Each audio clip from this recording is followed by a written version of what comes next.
Okay, so I wanted to take a couple of minutes just to show you the last couple of examples of the notes. And this would be like finding continuity at a point algebraically. And we're going to use a couple of piecewise functions to do this. So let me zoom in so we can see this top example.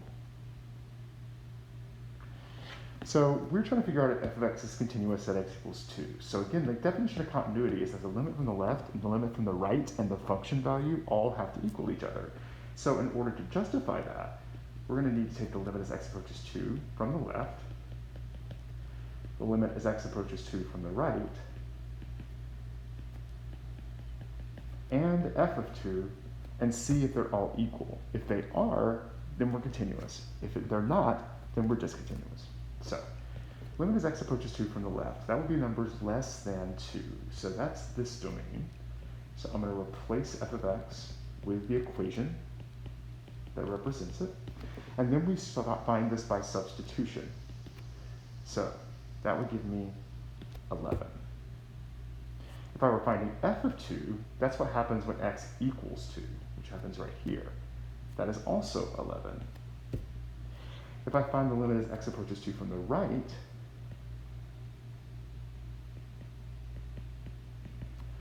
that's this domain. So I replace it with x squared plus 4, and I substitute, and I would get 8.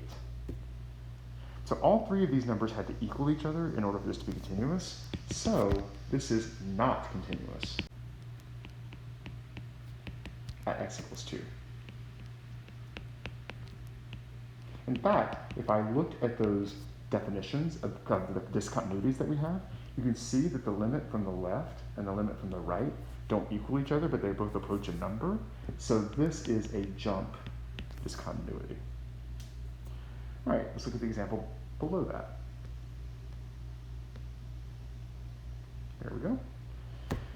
So again, we're asking if g of x is continuous at x equals 3, so we need to find g of 3, the limit as x approaches 3 from the left and from the right.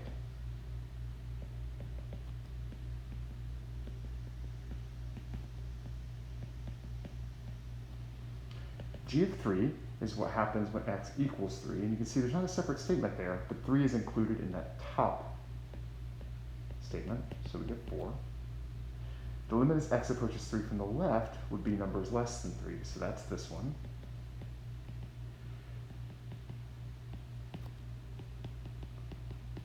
So you do a substitution, and that gives you 4. And then the limit as x approaches 3 from the right would be numbers where x is greater than 3.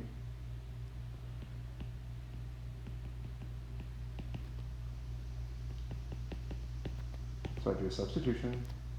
All three of these are equal, therefore it's continuous at x equals 3. Now, sometimes it's just nice to know where functions are continuous in and of themselves without having to show continuity. So anytime you see you have a polynomial, rational, power, exponential, trigonometric, these are all continuous in their domains, meaning if the function is defined, then it's continuous at that point. And that's true for all of these. Now that doesn't mean it's continuous for all real numbers. For instance, like the square root of x, its domain goes from 0 to infinity. And it's continuous at all points in its domain, but it's not continuous for any negative numbers. But those are not in the domain, there's no points on the graph there at all. So a function is these functions are all continuous anywhere in their domain. So if you're trying to find discontinuities, one of the things you often can look for is some place where it is not defined.